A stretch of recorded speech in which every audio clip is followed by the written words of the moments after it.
When kids are little and they've done something wrong and they're caught red-handed, they almost always profess ignorance. I didn't know. Actually, a lot of adults, mostly defendants I've met up with, say the same thing. Like the driver of the getaway car, loaded with guns, outside the bank, waiting for the bank robbers. I didn't know.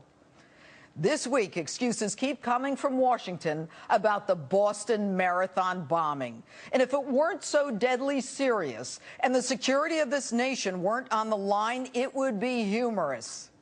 Hello and welcome to Justice. I'm Judge Jeanine Pirro. Thanks for being with us tonight. The Obama administration says it couldn't have done anything differently about the two Tsarnaev brothers, one now facing a charge of using a weapon of mass destruction in the Boston Marathon bombing. And of course, the FBI did everything it could have and should have. What we do know is that the FBI took action in response to that notification, investigated the elder brother, and investigated thoroughly and came to the conclusion that there was no derogatory information, no indication of terrorist activity or associations, either foreign or domestic, at that time. Wait a minute. The Russians warned you twice. The Saudis warned you. Your own CIA warned you. And you say there was no indication of terrorist activity? And by the way, why is it that the Russians reportedly had enough information to get a wire on Tamerlan talking to his mother about an attack, and our FBI gives him a clean bill of health? And why is it that we are so clueless about the dangers that these brothers posed? Okay, forget that the other governments told you. Forget that your own CIA told you. Then what about those radical jihadi videos posted by Tamerlan on YouTube? You know, something about this reminds me of Benghazi, when the Brits got out and the Red Cross got out and our people begged for more security and we did nothing. And speaking of Benghazi, take a listen to the president from yesterday. I think that this is a very difficult challenge when you have individuals who are self-radicalizing. They're not part of some massive conspiracy or network. Mr. President, how can you be so sure that they're not part of some massive conspiracy or network?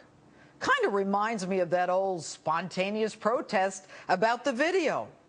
Why are you, Mr. President, so wedded to those narratives? Could it be that if the brothers were self-radicalizing and if the video caused the massacre of 4 Americans in Benghazi, then you could keep spinning that you broke the back of al-Qaeda and that they're on their heels? And oh, I forgot, of course they're on their heels. You killed that old geezer watching those porno films. But you say it like it's a fact. Now, you're convinced that nothing more could have been done. Well, and the FBI followed up on them.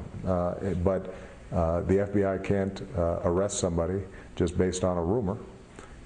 And, you know, that's part of our system of laws. Of course the FBI followed up. And exactly how was that? They interviewed Tamerlan.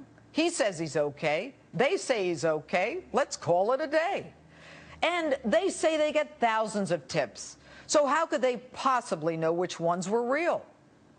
I have an idea. How about you isolate the tips that come from foreign governments that have no obligation to tell us anything in the first place, especially the countries that we don't even give money in F-16s to? And what about the fact that Tamerlan shouldn't have been allowed back into this country after 6 months away in his homeland? Yes, the system pinged when he was leaving the United States. By the time he returned, all investigations the matter had been closed. And so it didn't ping when he came back. I have an idea. Get a computer that pings. Maybe even get one that certain people can sign on to, like the ones that you guys used as you watched the Benghazi massacre unfold. And how about those 3 college friends of Joe Carr, the cleaners, the ones who destroy evidence, all here on student visas, one of which, like Tamerlan, was let back into the country even though his student visa status had been terminated. And why did that visa expire? Because he was academically terminated, because he was thrown out of school. He didn't come here to learn. And of course, the border agent at the airport says he didn't have access to Homeland Security student exchange information, so he couldn't stop him. You're kidding, right? Does anybody integrate your computer systems? I thought this was all resolved after 9/11. So now one guy comes back in who should have been stopped, but by the time he came back, the matter's closed. Another guy comes back in because they didn't have access to the computer information that would have stopped him. I guess you didn't get that ping either. So I have an idea. Why do we even have student visas? They come here, we give them scholarships, they leave, take all the information, assuming they even came here to learn in the first place, and then they leave. It's called a brain drain. So what do we get out of their coming here anyway? And then, after not listening and not putting two and two together, when you're criticized, you say it's not your fault, like your pal Eric Holder. He says it was the magistrate who decided to Mirandize Joe Carr at the hospital bedside. The magistrate did the appropriate thing. The magistrate followed the law. We did not immunize. We didn't give anybody Miranda. Really? This is the most important terrorist case we've got. Who filed the charges? Who assigned the assistant U.S. attorney to handle this? Who told the assistant U.S. attorney to go to the hospital? Who arranged for security at the hospital? Is it just me, or have I seen this one before? Ooh, I love to dance a little side step. Now they see me, now they know that I'm gone. But I guess in the end, we'll do one of those lessons learned, like the lessons from the Benghazi Accountability Review Board, which came up with pretty much the same conclusions that the 1999 Accountability Review Board came up with after the brutal bombings in Kenya and Tanzania. And we'll just keep working on fixing those problems, or saying we didn't know. With me now, American Center for Law and Justice Chief Counsel Jay Sekulow from Nashville, and former federal prosecutor David Raskin, who is with me in New York.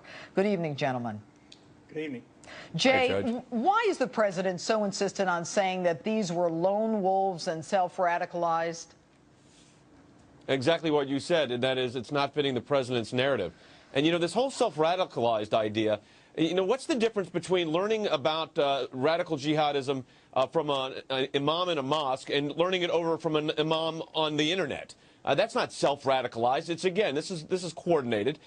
So it's not fitting the narrative. That's number one. And number two, it's the terminology used here. How can they be a lone wolf? First of all, we know there was two. Now we've got three more. So these are not lone wolves. This was someone organized this, someone paid for this. And someone arranged for it to happen. And it could be the two brothers and then the three accomplices that try to hide the weapons that were utilized after the fact. Or were they part of it before? We'll find out, I guess, unless they've already Mirandized them, which I'm sure they have, so they'll not be talking. But I think it's just not fitting the narrative, Judge. That's what you said is right. It's not fitting the narrative. But this whole self-radicalized idea, we got to get off this. There's technology now, and we need to know about it. All right. And David Raskin, you tried the Zacarias Moussaoui case, and that was a case that involved one of the planners of the 9/11 attack. And so you're very familiar with this. I mean, does it make a difference to you whether or not they were self-radicalized or whether Tamerlan went back and was trained in his homeland of Dagestan? Well, of course it matters in terms of national security. In terms of the prosecution itself, the elements of the offense don't require that somebody be radicalized in the United States or abroad. So if you're talking about a prosecution, it doesn't make a difference. In terms of protecting the homeland, right, obviously it makes a huge difference. All right. And when Eric Holder, we just saw it, said that, you know, it was the magistrate who gave him his rights. Well, you and I both know, of course, it's the judge who gives him the right to remain silent. But you know that there are some of these terrorists that we have held in custody for longer than 48 hours before we charge them and give them Miranda rights. Could this case have been, you know, held a little longer before he was arraigned? Well, in the cases you're talking about, it is usually because the defendant, for one reason or another, has decided to waive a speedy presentment. He has a right to go to court, usually within 24 to 48 hours. In this case, it's unclear whether anybody was going to waive or not. There was obviously... But do you agree that the FBI didn't have enough time, knowing what you know, to get the information they would need in a case of this magnitude? Well, obviously, you always want as much time as you can get. It's completely unclear exactly how much these guys know, other than what they planned. Well, that's because we didn't give them a chance to tell us. But anyway, Jay, I'm going to go back to you. Look, we've got these three guys. His college buddies, and people are saying, well, they're just kids, they're just from college, not really a big deal. Well, people are acting like this is, they uncovered a cheating scandal on the campus. But this is no different than someone finding the murder weapon that a buddy of theirs utilized to kill people and then hiding that evidence. And here they did exactly the same thing, except it was with a weapon of mass destruction and killed multiple people and injured hundreds. And the fact of the matter is, we've got to get to the bottom of it. And something else that's troubled me from the beginning of this case. You remember when the FBI and the police came on and they showed the picture of the two suspects and they said, hey, we need your help, the American people, in identifying who they are. Jay? Some of you know who these people are. I agree. The FBI already interviewed them. How did they not know who they were? Why did they say, yeah, that's the guy we interviewed 18 months ago? Hello. Listen, David, very Judge, quickly.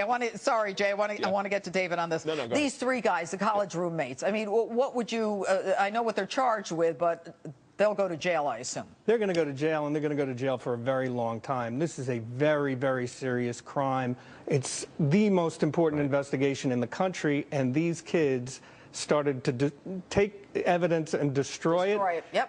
It doesn't get any more serious than that. I agree. And they have only been charged in a complaint.